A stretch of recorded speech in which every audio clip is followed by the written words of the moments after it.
Hey everyone, Louise here with Red Pony Dog Training, and welcome back to Reactive Dog Chats.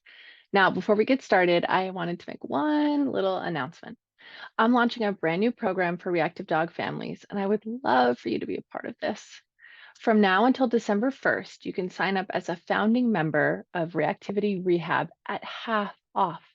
This program is going to cover absolutely everything from foundation training, step-by-step lessons, video tutorials, to body language, why dogs are reactive, how to manage your stress and your dog's stress so you can be successful together, and just so much more.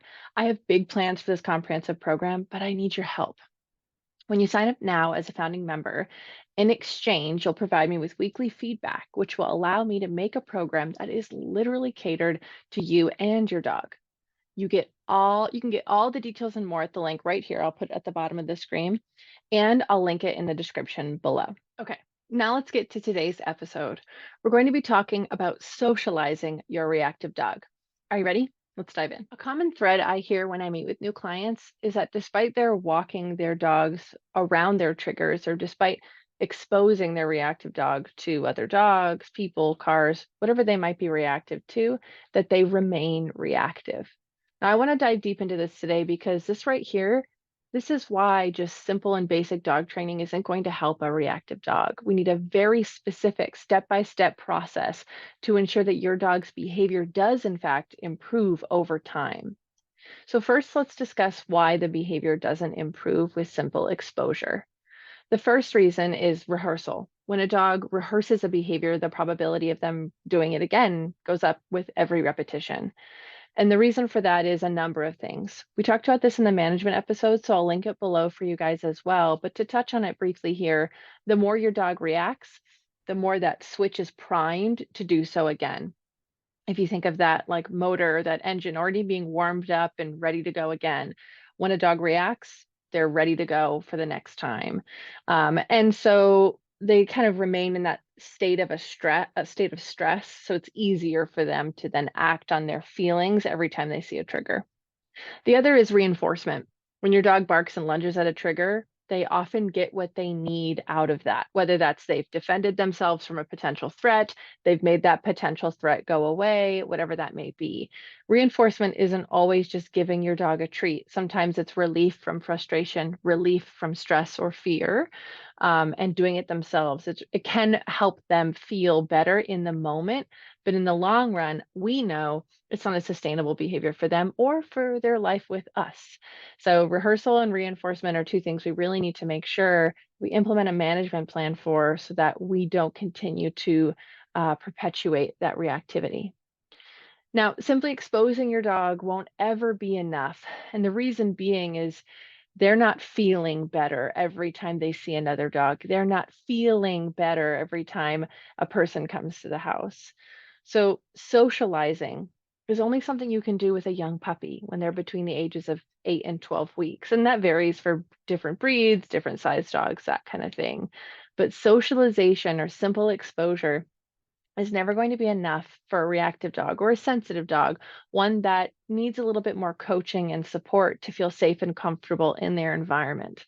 And that's why careful exposure to triggers is so critical. If you're multitasking and you're not listening to any of this, this is the most important thing I want you to hear from this, is that your dog needs careful exposure to triggers. I want you to think quality over quantity. I'd rather your dog see one dog over the course of 3 months and leave feeling amazing than see 12 dogs a week and bark and scream at every single one of them. Now, when we're talking about careful exposure, what I mean by that is that your dog is allowed to be around something, again, whatever that trigger might be for your dog, in a way that they aren't feeling like they need to react. So to kind of back up a little bit, this is where your dog needs to stay under threshold. I have another video on that. I'll link that below. But if you think of your dog and there's like a fence, there's an invisible fence, not an actual fence. Your dog's on one side, there are triggers on the other. At some point, your dog is going to get to a point as they get closer to their trigger where they feel uncomfortable, they feel unsafe, they feel threatened.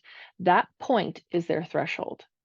And, as they get closer, we start to see subtle signs of stress, whether that might be they're panting, their mouth might close, and they might furrow their brow, their ears may come forward.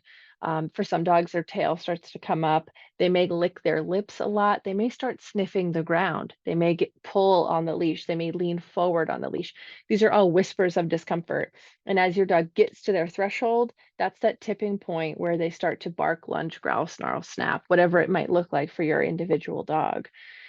And for training to happen, for behavior change to actually happen, your dog has to stay under that threshold. Once they go over, they're in fight or flight, and that's when we need emergency management tools, whether that's an emergency recall, emergency U-turn, teaching them to pull over, whatever that looks like for your dog. If you need help with that, comment below, just comment emergency, and I'll give you the resources for that. But we need to keep your dog under threshold because once they go over, they're not even capable of using their cognitive brain, so to speak. They're just acting with their primitive fight or flight response. And so by keeping your dog under threshold, that's how we achieve that careful exposure. So let me give you an example of where to start. So I want you to imagine your dog's reactive to cars. I don't have to imagine, I live it. A careful exposure or lesson one could look like you go to a Lowe's parking lot on a Wednesday afternoon where maybe it's not super busy and there's one or two cars coming and going, and you are as far away as possible. One, your dog's not in their regular neighborhood where they usually rehearse the behavior. Two, your dog is far enough away from any vehicles that hopefully they're feeling less threatened, and the intensity is low. It's not a highway, it's not a busy neighborhood street. There's maybe just a few cars going around. And that's the ideal time to start to help your dog feel better using some training games and some pattern games. We'll get to talking about that a little bit more as the season of reactive dog chats continues. But another example, let's say your dog is reactive to dogs. Don't walk your dog in your neighborhood where you see dogs all the time. Don't even walk your dog at a state park where even you may be able to get a lot of distance. Take your dog to a big open field where you can see if a dog's coming, you can see if a dog's going, and you can protect your exit, which is a really key point. Anytime you're going out with your reactive dog to train, make sure you have a safe way to retreat if you need to. I usually just try to stay close to my car when I go to new spaces and have my keys ready. So if I need to bail, I can do so very quickly. But maybe you have a friend come and they walk their dog 50 yards away and you do 5 minutes of training and you go home. It's a huge win. Careful exposure looks different for every dog. And I want you to play around with that. I want you to think about your dog's triggers, how uncomfortable they are, and how far away they need to be to stay under threshold. And how can you help your dog feel safe in one situation? And then what's the next iteration of that look like? It's just a little sliver, just a little tiny baby step. Baby steps are hard for me because I like to see big progress very quickly.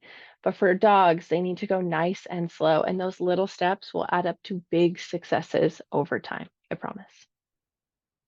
All right, you guys, thank you so much for joining me again for another episode of Reactive Dog Chats. I would love it if you drop a comment below and let me know if there's something you would really love to learn more about because I would love to talk about it. And if you've come this far, please hit the like button, comment below, let me know what you like, and again, what you'd love to hear more of. Okay, and until next time, tell your dog I said hello and give him a treat for me.